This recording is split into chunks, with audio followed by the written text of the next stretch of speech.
Okay, folks, sorry about that little break there, and that had to take care of some personal business. Anyway, getting back, Midi Volumes. Each of these different settings for the volume you can set, like I was saying, for the even spacing. You can actually even it out. So if you set in here, you want to set, well, I want to have it between here and here. You can even out the spacing a little bit more, and it automatically put that in. So, but that's just a finer detail. Okay, so you've got MIDI taken care of. And what's next? We have the Toolbox. That's the next menu. Well, what happens when we click on the Tools menu? It goes away. How do you like that, guys? Push it again and it comes back. You can also do the same thing by pressing the letter T. So sometimes you get a lot extra real estate that you need, especially if you've got a larger piece and it's like all filled here. You can turn the this on and off just by pressing the letter T or clicking on the tools up here. And so this is the main toolbox for UltiMuse. This is where the notes or rests are listed, whole, half, quarter, eighth, 16th, 32nd, 64th, and the same thing for rest. And where are the rests? Well, if you click here, this is the toggle to go between notes and rest. So it's the same thing. So you can select your different notes and such. And real fast way of going between the different notes is just by using numbers. 1 gives you a whole note. You can see how this here changes to a circle. That's the whole note. 2 is a half. 3 are the triplets, which is also the same thing as here. This is a modifier, so you can set up for triplet notes.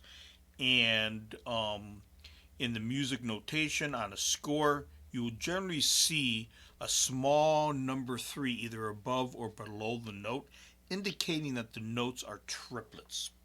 And that's pretty much a standard music notation. There are a couple different variations, but I'm not going to go into that. That you can research on your own. Okay, 4 is a quarter note.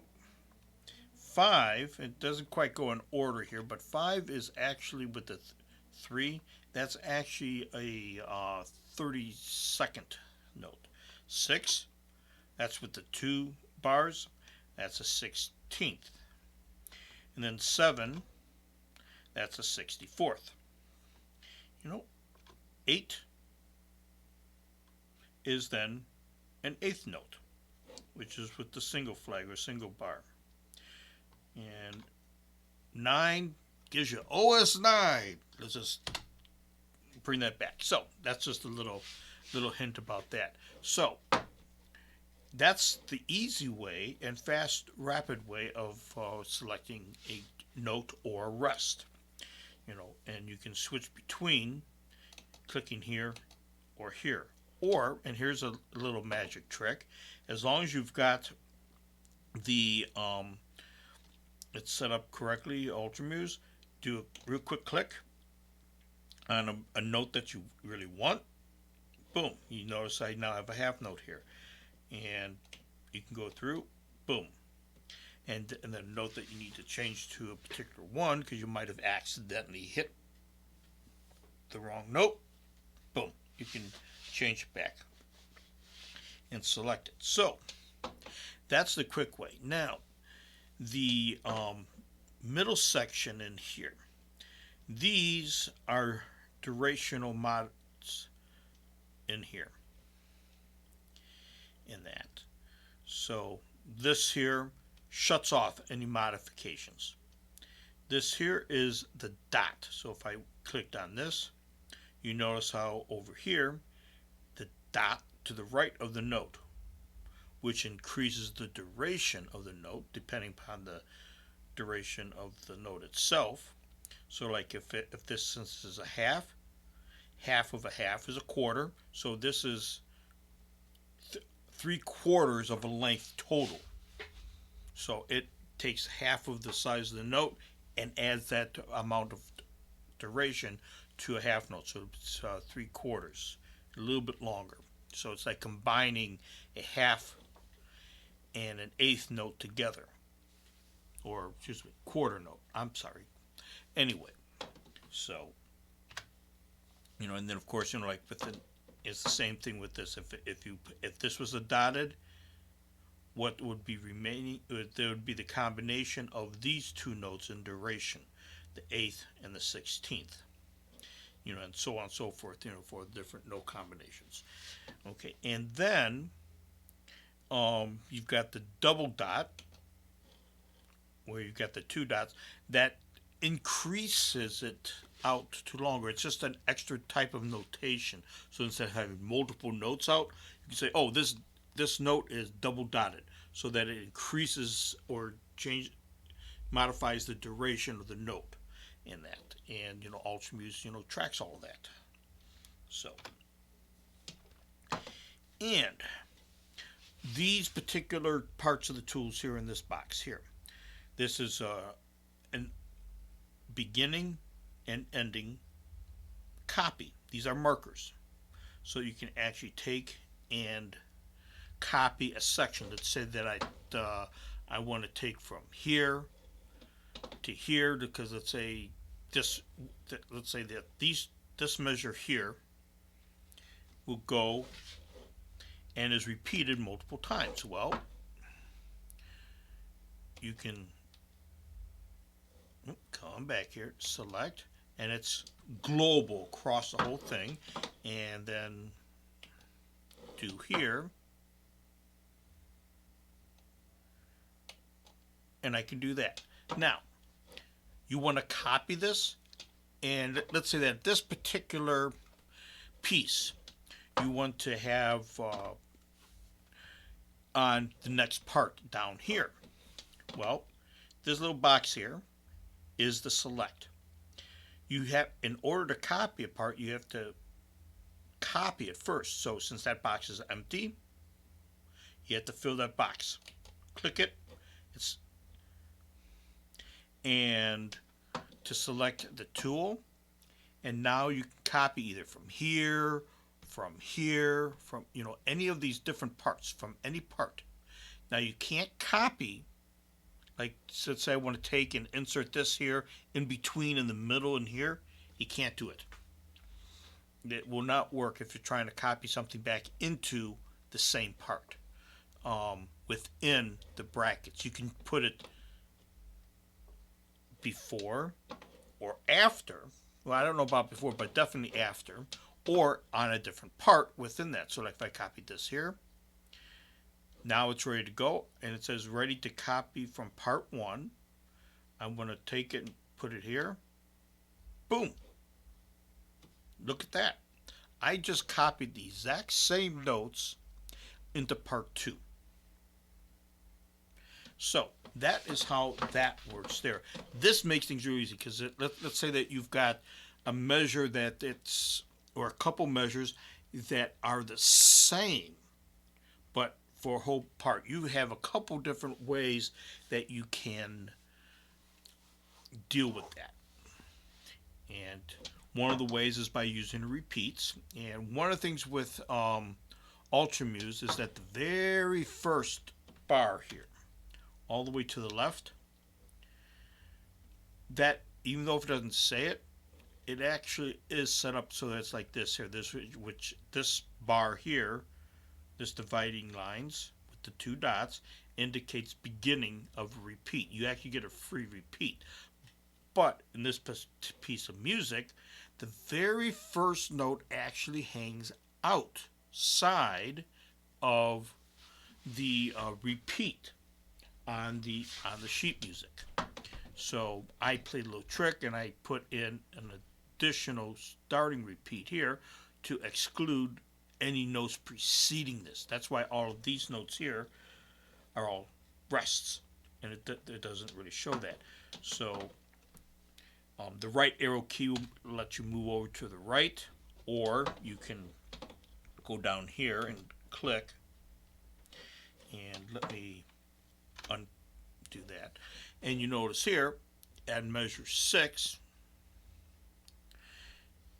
as I have the ending repeat. And if you take a look at the sheet music here,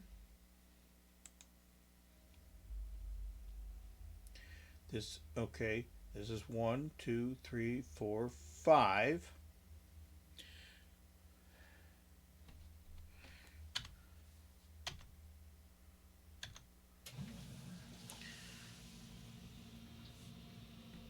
So this is measure 1 in here. So, and this is measure 1 here. This is measure 2 for right here. So this number here pertains to the measure to the right.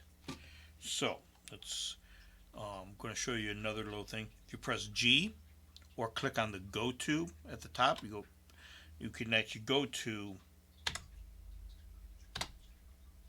a measure. So I went to measure 5. So here's measure 5, and on the score here, on the way I have it set up, there's 1, there's 2, there's 3, there's 4, and there's 5. So, and you notice that you've got the repeat here. So that means that all of this repeats. Boom. And if you take a look down here on this piece of music, you've got one little extra note hanging here because it gets chipped out and gets put into the next measure in that, which is the beginning. So how this piece of music reads is you play this and you repeat. Go back to the beginning, you play it again. So, boom. Now you've already repeated it once because it's only a single repeat, and now you continue on and boom. You go down through, go down to the next rows, and boom. And where you got the thin and then thick, that's the finish of the score. And that's where it ends. And there's a lot of there's several different ways that this can be represented. Musical notation, there's variations, sometimes it depends upon the country in that, but for using the most common notation techniques, it's pretty standardized in that. But now if you got a real old piece, say from Venice, or an original Bach or something like that, to Strauss, then, the notations can definitely look a little bit different because their notation is different. It depends upon the conductor or the player to interpret the notations, the musical notations. So how I read it versus a concert pianist or a concerta, someone who plays in orchestra all the time, they may interpret it a little bit more accurately or a little bit differently because of they're saying, this piece feels like it should be this way here. So that sometimes modifications can be done in that, and they just interpret it a little bit differently in that. And that's a whole different story. So anyway, so that's what the open and close brackets are allowed you to do is copy, select it, and put it to a different part in that. I don't use this tool all too much, the double bracket. This X here, that is to X out or delete something from the score. There's certain elements that won't get deleted, such as the bars here in that, but it will delete a note or a rest, or go back to the beginning, or it will delete volume or an instrument, it will delete that. And it will also delete those. So that's what this does. Yeah, there's little shortcuts that can be done on here that you'll learn as you go through it. This here is a bar tool. Come back here. Where you can insert an extra bar if you needed to. This is a chipping tool. I rarely use this in that. This here, this is a very safe tool here. It's not destructive or anything. You click over it, boom, it tells you exactly the information about what you clicked on. So it gives you information about that. That's what that does. And just click again to go away. You got plus. This here is for tying the notes in, like you see here or here. You know, that's for tying notes together so that they're played as one note as close as possible. And that, so if it's like changes pitch, like you're seeing here, it more slurs the sound a little bit, or that attempts to do that. You know, it still sounds like separate notes a bit, but it slurs it a little bit more. And this tool here, the up arrow, this is where you can go through, and on here, if you go on here, you can actually select parts, you know, instrument volume, MIDI channels, MIDI events, the instrument itself, and that's for on a part itself. And then there's general expressions, which are for everything from the score, from the top down to the bottom of the score. And so these effects, like if I put in a tempo change, new tempo 30 to 40, let's say I go like 100, boom, it goes up here. And that affects all of this. And a couple other modifiers that you can do. It says here, I want to do crescendo or diminish, or excel and retard. There's also other accents that you can add in that. I'm not going to go through that a lot. That's more higher level in that. But, you know, crescendo and diminish are used fairly often, and also excel and retard. It makes the music more lively, makes it alive, because, you know, as you can probably notice, I sometimes talk a little bit faster than that, and sometimes I want to emphasize by spreading things out. I change the tempo of my voice. That's what excel and retard do, is that you can accelerate velocity or retard the velocity or the tempo of the notes being played, so that you can stretch it out, so it goes going ding ding ding ding ding ding. You know, that sounds more like a little music box. You know, you go ding ding ding ding ding ding ding ding ding ding ding ding ding ding. That's an example of accelerating and then retarding a section of music. In that crescendo, diminish, that deals with volume. So you can crescendo, so like with this first part here, if I wanted to take and do a crescendo, you can actually use the symbols, either the less than sign for crescendo and the greater than sign for diminish.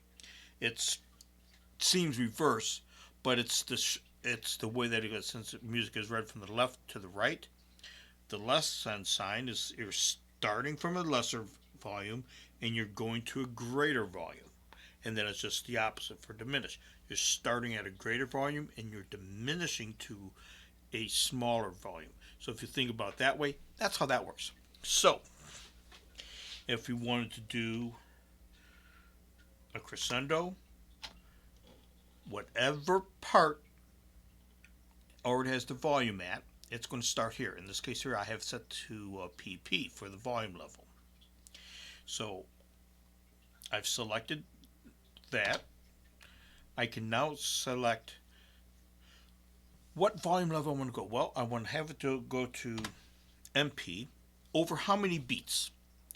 Because since you can now select the duration of how many beats, which is based off of the bottom number here. Okay, how many beats does it take to go from this volume to the new volume? Let's say 6 beats. Boom. Now you have up here, you have Crescendo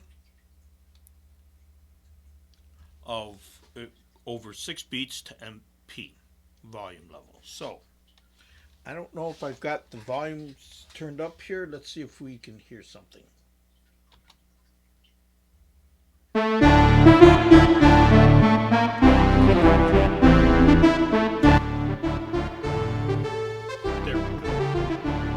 You can hear the little volume changing there. So that gives you an idea of what that piece of music sounds like. And as you saw, I actually have an option turned on to play. Let's see, hit to go on. Boom. So play. It's got the button player turned on. So this is what happens there. So it gives you information. So you can see, what's going on. So let's go to options. Yep, I got debug play turned on. So let's turn that off. Options. File the options.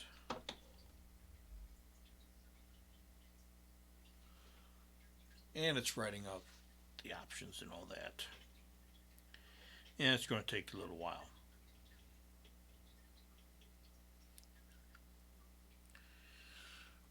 Okay, come on, speed things up. And there we go.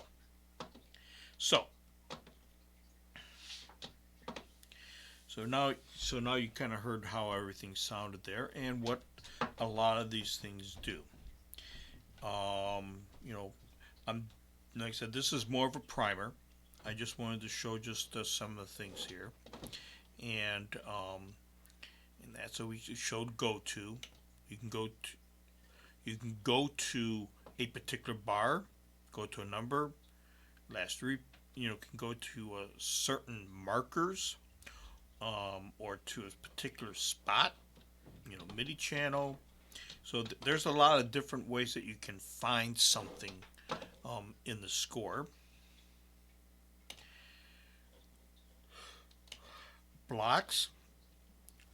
When you set up the block markers, you can delete, copy, move, play. You can fix up, transpose, sort notes, insert a coda, or unmark a score. So you can, in between those markers that I showed you before, down here. And of course, play. It just plays the score. And then random, which is the last menu, you can play all. You've got a keyboard editor.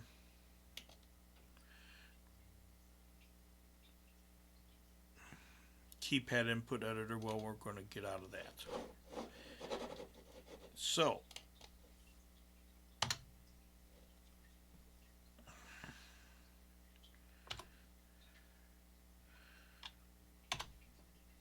and we are out. And we're going to go back in.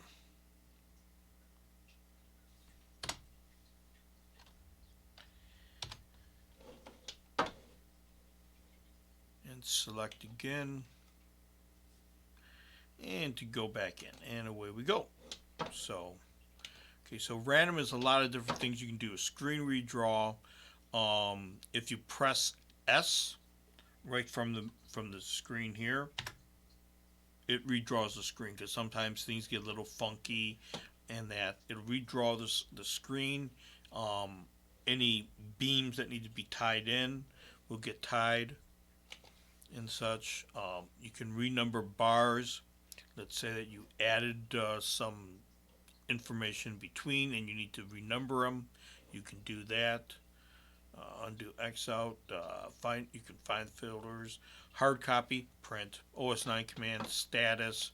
This just gives you all the information about the piece of music that you've already gotten to, how much memory, um, and different statistics about the piece. And and then of course restart over or quit. So that's pretty much UltiMuse 3 right there. Um, oh, update UltiMuse 3. This is DriveWire 4 folks are like this. If you have DriveWire running and your machine is connected and you're connected to the internet, then you can actually update UltiMuse 3. If you don't have DriveWire installed at all, OS 9, not using it, then just simply ignore it. Don't worry about it. It's just going to error out because it can't make a connection. Currently, there's no connection right now. I have told Bill about it, but there hasn't been any changes in that, and there actually hasn't been any real updates to UltiMuse 3, other than what's been put out to Nitrous 09 Ease of Use, which is now I think edition 6.1A or B or something like that. So, but anyway, that's UltiMuse in a nutshell. I hope you folks will start using this and having fun, and I hope this explains a little bit more on what things are going. And like I said, I'm going to I've got a version of the documentation. I don't know if there's any newer documentation out there. There might be. That may be in Bill Pierce's hands, I believe. It could possibly be found on GitHub or on SourceForge for underneath the UltiMuse in that. So, folks, hope this helps, and you have yourself a great evening.